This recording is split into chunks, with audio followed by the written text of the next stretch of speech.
আসসালামু আলাইকুম। প্রিয় বড় ভাইরা, আশা করি সবাই ভালো আছেন। আজকে আরেকটা বিষয় আপনাদের মাঝে শেয়ার করতে চাচ্ছি, সেটা হচ্ছে সাভারে একটা প্রজেক্টে আমি গত 2 বছর আগে তাদের আগের থেকে 3 বছর পর্যন্ত তাদের সার্ভিস দিয়েছিলাম। মাঝখানে 2 বছর বন্ধ ছিল। তার কারণ হচ্ছে কি, তাদের যে কন্ট্রোলটা ছিল ভালো ছিল না, আর্কেল কন্ট্রোল ছিল। ওই কন্ট্রোলটা তারা চেঞ্জ করবে, তো বললো যে ভাই কোটেশন দেন। আমরা কোটেশন দিলাম, আমাদের কোটেশন হয়তো বা 10-20 হাজার টাকা বেশি ছিল। তার নির্দিষ্ট কারণও আছে, তারা অন্য জায়গা থেকে কিছু টাকা কম পেয়ে তারপরে আপনার কাজটা অন্য লোক দিয়ে করাইছে।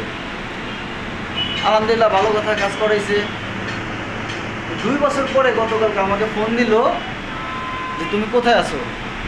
তো আমি বললাম যে স্যার আমি মিরপুর 14 নম্বর আছি। কি, কেন, কোনো সমস্যা? পরে বললো রিয়াজ, আমি তো অন্য লোক দিয়ে কাজ করাইছিলাম, এখন তো ওদের ফোন দিলে পাই না এবং আমার লিফটে খুব ঝামেলা করে, তুমি একটু এসে দেখো। আসলাম, তাই এসে দেখলাম আলহামদুলিল্লাহ অন্য লোক দিয়ে কন্ট্রোল চেঞ্জ করেছে। তো হাতে বানানো কন্ট্রোল, নাইস 3000।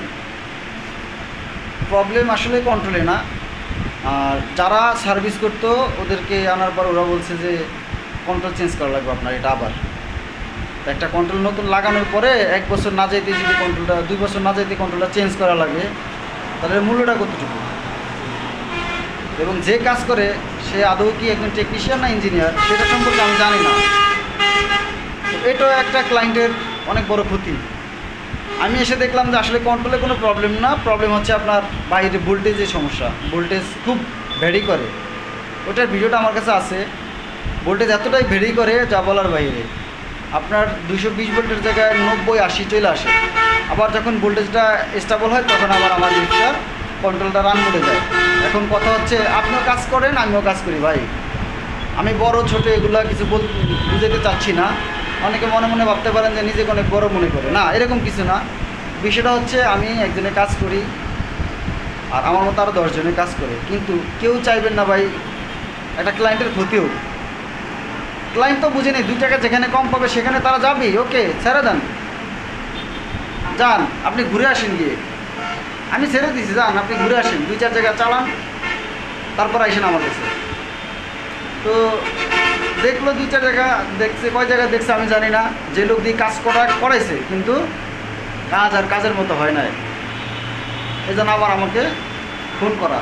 আমি আসলাম, এই সাবস্টেশনের লোক আনলাম, দেখলাম, দুজনে মিলে আলাপ করলাম। মূল প্রবলেম হচ্ছে খাম্বার লাইন থেকে ভোল্টেজটা আসে না বিদায়, ওখান থেকে এই পর্যন্ত ভোল্টেজ ঝামেলা করতেছে।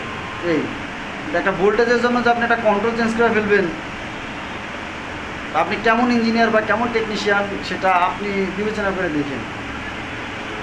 তা আশা করি ভাই সবাই কাজ করি, কারো ক্ষতি যেন কারো দ্বারা না হয়। আমি কিন্তু কাউকে ফোন দিই না, আর কারো কাছে সার্ভিসিংয়ে চাই না। আমি সার্ভিসিং ব্যক্তিগত করিও না। আমি কলব্যাকগুলো করি, হয়তো অন্য কারো যদি কলব্যাক হয় তাহলে করি। আর ওনাকে সার্ভিস করতাম, সেই সুবাদে ওনারা আমাকে ফোন দিচ্ছে। এটা হচ্ছে আমি কোম্পানির মাধ্যমে সার্ভিস করতাম, আমার নিজের ব্যক্তিগত সার্ভিসও না। এই তো আজকে এ পর্যন্তই মনে কষ্টের কথা শেয়ার করলাম। এ হচ্ছে মোটর, এই মেশিনও আছে স্টেবিলাইজারটা প্রবলেম হয়ে গেছে, ঠিক করা লাগবে। আর এই হচ্ছে কন্ট্রোল, নাইস 3000। ঠিক আছে, আসসালামু আলাইকুম।